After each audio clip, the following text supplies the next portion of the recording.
Hello everyone, welcome to day 12 of Prelims Warm-Up. This initiative has been brought to you by Aptiplus Academy for Civil Services, where we will be discussing the important current affair topics for the upcoming UPSC Prelims 2020. My name is Shayak Datta. I am the faculty for Geography and Environment at Aptiplus Academy for Civil Services. So today, let us start with the first topic. The first topic for today is arbitrage, and this term is related to economy. So let us see the question. Consider the following statements with regards to arbitrage and select the correct option. So two statements have been given with regards to arbitrage and we have to select the correct option. Number one, it exists as a result of market inefficiencies. It exists, the arbitrage, it exists as a result of market inefficiencies. And the second statement is, it is the purchase and sale of an asset in order to profit from a difference in the asset's price between the markets. So arbitrage is saying it exists as a result of the market inefficiencies. What actually happens is, it is possible for the same stock to have different prices in different markets, in different stock markets. So this can only happen if proper updation has not taken place. So let's say you have NSE, you have BSE, but you have different prices for the same stock in these two markets. So then there will be people who will try to gain profit out of this difference in price between the two markets, and that is what we refer to as arbitrage. So first statement is saying it exists as a result of market inefficiencies. Second statement says that it is the purchase and sale of an asset in order to profit from a difference in the asset's price between the markets. So let us understand the two statements. First statement is actually correct. Okay, this kind of a price difference usually is, it is not usual, it is not normal. So if there has been some mistake, some late updation, in that case there is a possibility you can have this difference in prices existing between two different markets for the same stock or the same asset, and then a person a person can sell that particular asset in that market where it is fetching a higher price and get a profit from there, right? So this is what we will call it as an arbitrage. So the first statement is actually correct. The second statement, it is the purchase and sale of an asset in order to profit from a difference in the asset's price between the markets. This is exactly what I told you. So both the statements are correct in this case. So answer should be C, both 1 and 2. So let us see what is this arbitrage. So it is arbitrage, it is the purchase and sale of an asset in order to profit from a difference in the asset's price between the markets, like we just now learned. It is a trade that profits by exploiting the price differences of identical or similar financial instruments on different markets or in different forms. So again, just to make it very simple for you to understand, you can think of a stock of a particular company X. Let's say on BSE it is being sold or it is being bought at 100 rupees. But at the same time you have another market where it is being bought at a higher price. So let's say 110 rupees.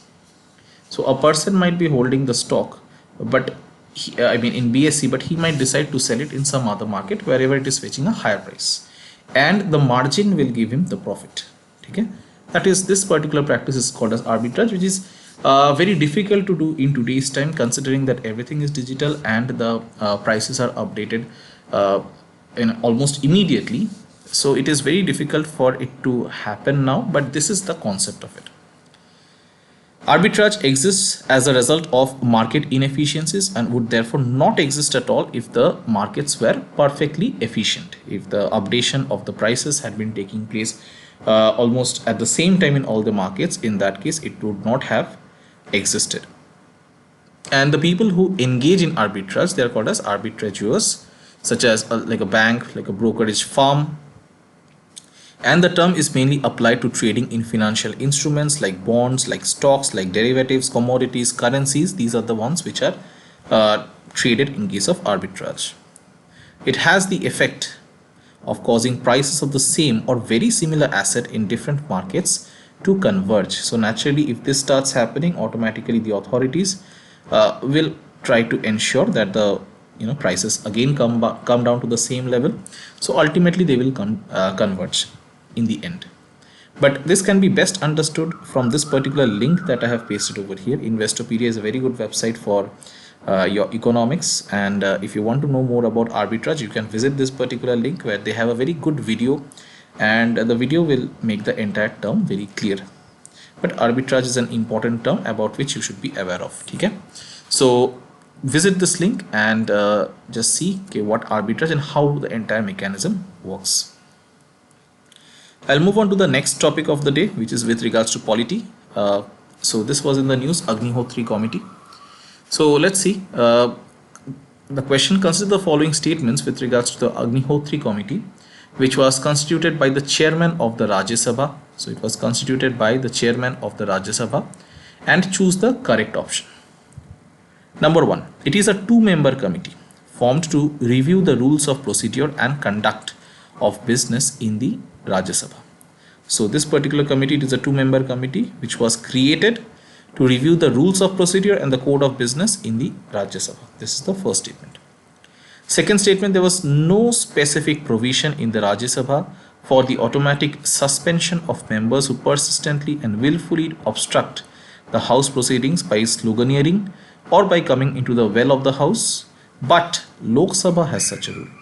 I hope you can understand. The thing is, in case of Lok Sabha, if a member of some political party, they decide to raise slogans, disrupt the proceedings of the House, not allow the House to function, again and again, if they willfully disrupt the House by coming into the well of the House, by doing sloganeering, etc., ultimately not allowing the House to function efficiently, in that case we will get to see under the rules of procedure and the code of business, in case of the Lok Sabha, there are rules stated, in which case such a person can be suspended.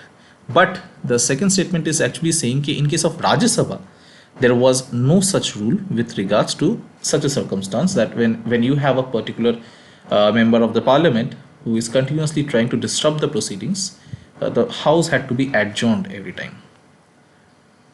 Third statement is the recommendations of the Agnihotri Committee provide more powers to the chairman of the Rajya Sabha to tackle such disruptions by the members in a very strict manner, including suspension.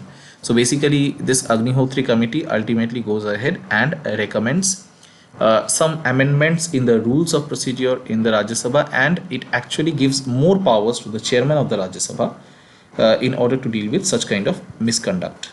And these kind of strict steps which can be taken on the recommendations of the Agnihotri Committee, that includes suspension of the member who is disrupting the proceedings as well. So suspension is also one of the things which have been recommended by the Agnihotri Committee. So these are the three things. Let us understand.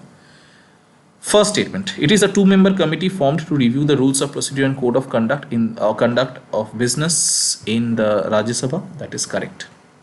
Second statement: there was no specific provision in the Rajya Sabha, and that is exactly why this particular Agnihotri Committee was constituted, because there were no such separate provisions whereby some kind of a punishment could be given to those members who were disrupting the proceedings. But Lok Sabha already had such a rule.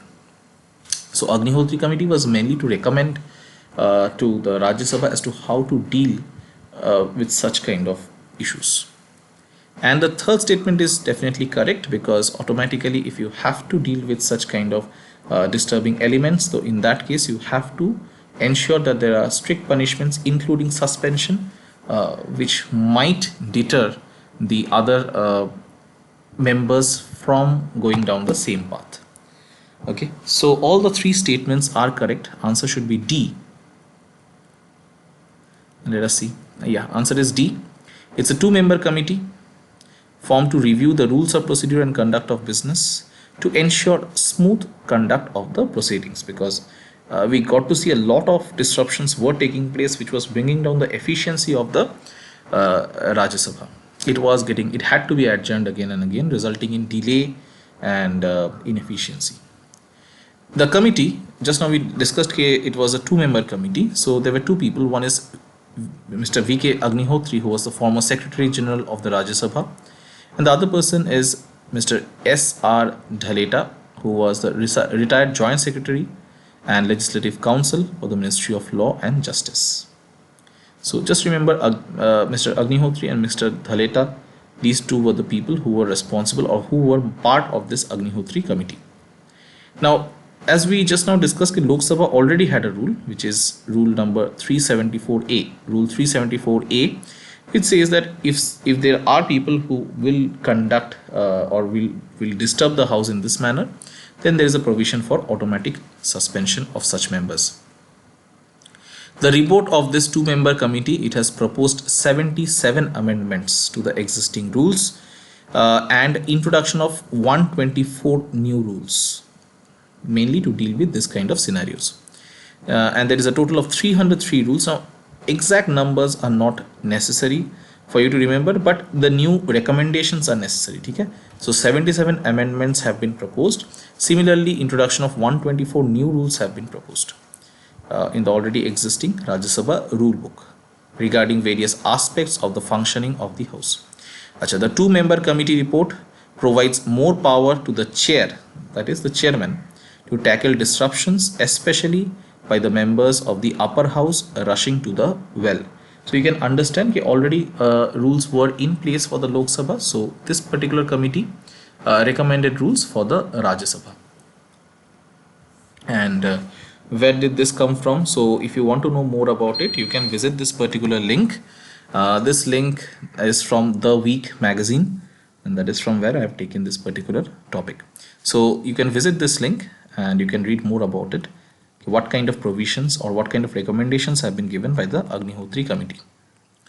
Moving on to our third topic for the day. The third topic is a topic from science and tech. So we have so every day we try to deal with a variety of subjects or look at topics which are from or across the different subjects. So you see the first topic that we had that was with regards to economy. Second topic that we had with regards to polity. The third topic that we are looking at is with regards to science and technology. So consider the following statements with regards to optical computers. First statement is optical computing is the use of photons in computation. Okay, it is the use of photons in computation. Second statement, photon based computers have much smaller size than conventional computers. Third statement, they have much higher speed and also their electric components don't suffer damages due to heating, unlike the conventional computers. And the fourth statement is saying that they have low transmission loss and large bandwidth for parallel communication, and they're also immune to electromagnetic interference. These are the four statements which have been given with regards to optical computers, the optical computing. So let us analyze each of the statements one by one. Number one, optical computing is the use of photons in computation. That is correct. So when we are talking about optical computers, they use photons. Okay.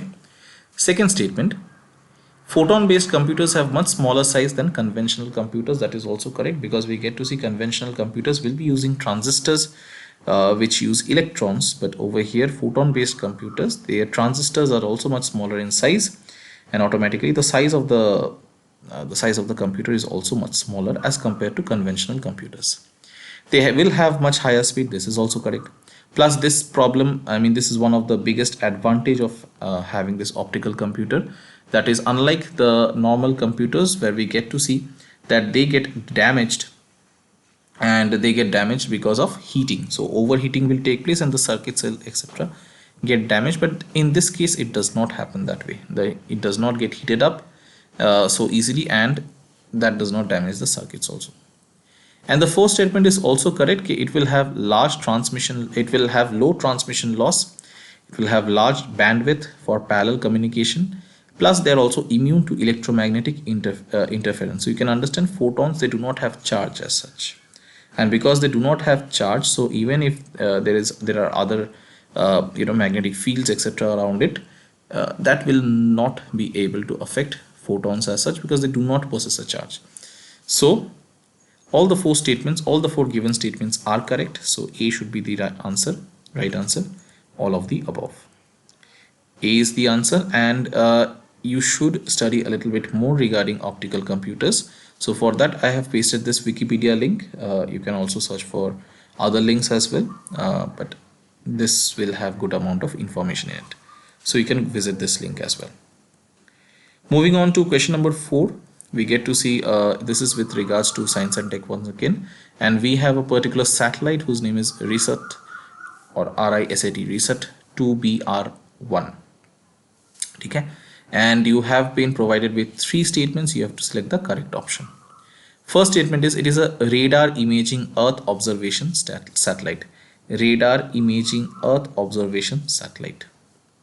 Number 2, it has a sensor which is called as a synthetic aperture radar. Synthetic aperture radar is the name of the sensor, and it will help to collect ground images even during rains or darkness or even cloudy conditions, or even, I mean, all throughout the season. So be it summer, even during the monsoon season, winter season, it does not matter. They are like an all weather or all season, they will be able to collect all this data, ground images especially. And we get to see that this satellite was launched by a particular launcher whose name is PSLV, Polar Satellite Launch Vehicle C-46 launcher. So PSLV C-46 launcher was used to launch this satellite. And where will it be launched, or where was it launched from? It was launched from that is Sriharikota Island, which is there. So Satish Dhawan Space Center by ISRO. Okay, so let us know about this RISAT 2BR1. So first statement is actually correct. Radar imaging Earth observation satellite, that is correct. It is meant to observe the ground, basically. Earth observation. It has a sensor and it is called a synthetic aperture radar, and this is the advantage of this particular sensor. It will be able to collect ground images all throughout the year.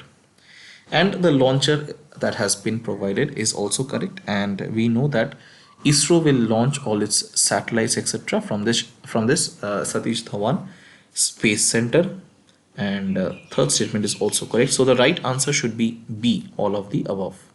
So answer is B, all of the above. And I took this particular topic from this particular link of PIB, and you can go to this link and you can know more about RISAT 2BR1. Plus you can also Google and you will find a lot of links regarding this particular satellite. This was one of the series of satellites basically, and before this also a number of satellites of the same series had been launched. The previous one was for security purpose. Okay, this is mainly for Earth observation. Moving on to the next topic, this is from environment. So first, this is regarding purple frog. So the first statement is saying this particular species, purple frog, it is endemic to the jungles of the northeastern part of India. So we know that certain parts of India, or certain there are actually 4 biodiversity hotspots in India. When I say biodiversity hotspots, you can understand that these areas will be having very rich biodiversity. India has 4 such biodiversity hotspots, and the northeastern part of India is one among them. Because this northeastern part of India is a biodiversity hotspot, hence the variation of life forms which you find over here is extremely large, resulting in the discovery of many new species from time to time. When we say endemic, endemic means it is native to a particular part. It is not alien, it is not exotic, it has not been brought from outside, it is native to that area. So regarding purple frog, the first statement is saying it is endemic to the jungles of northeastern India. Second statement is saying it spends most of its time under the soil and emerges for a few days each year at the start of the monsoon to breed. So mainly it will stay under the soil most of the year, but just during the monsoon it will come out onto the surface to breed. This is the second statement. Third statement, it is a critically endangered species and will soon be designated as Arunachal Pradesh's state amphibian. Mainly why do states and countries do like this?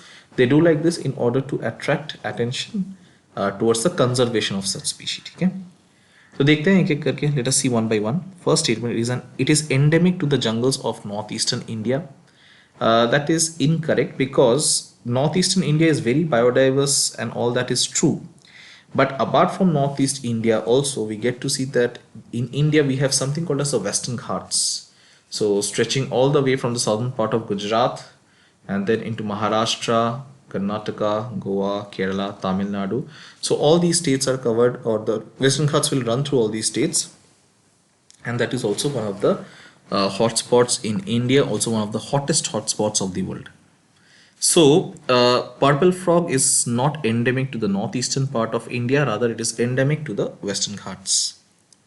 So, first statement is incorrect. Second statement, it spends most of its time under the soil and emerges for a few days each year at the start of the monsoon to breed. That is correct. And hence it is not very well studied because it spends most of its time under the ground. It is seen only during a small part of the year, and that too what happens is whenever it emerges out of the ground, it will be killed for food and all these things. So that is why its population is falling, or it is declining for a number of years. But yes, it is a critically endangered species, will be designated as Arunachal's state amphibian. That is incorrect because population is falling and all that is true, but it is not critically endangered yet. So the first part is actually incorrect. Second part, it will soon be designated as Arunachal Pradesh's state amphibian. That is also incorrect because it is found in the Western Ghats. So yes, it was the state of Kerala who had decided to adopt this, or to announce this or declare this purple frog as the state amphibian.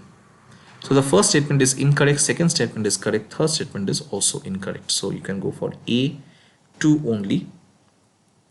This answer is A2 only, and it is endemic to the Western Ghats like we have discussed, plus it is endangered and not critically endangered, plus it is Kerala and not Arunachal Pradesh who has decided to make this their state amphibian.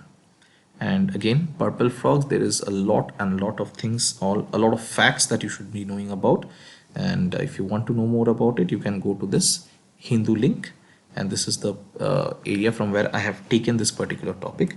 So you can read it and you can note down. And again, for you to note down on all these topics, I have provided a separate page where you can take down the self notes.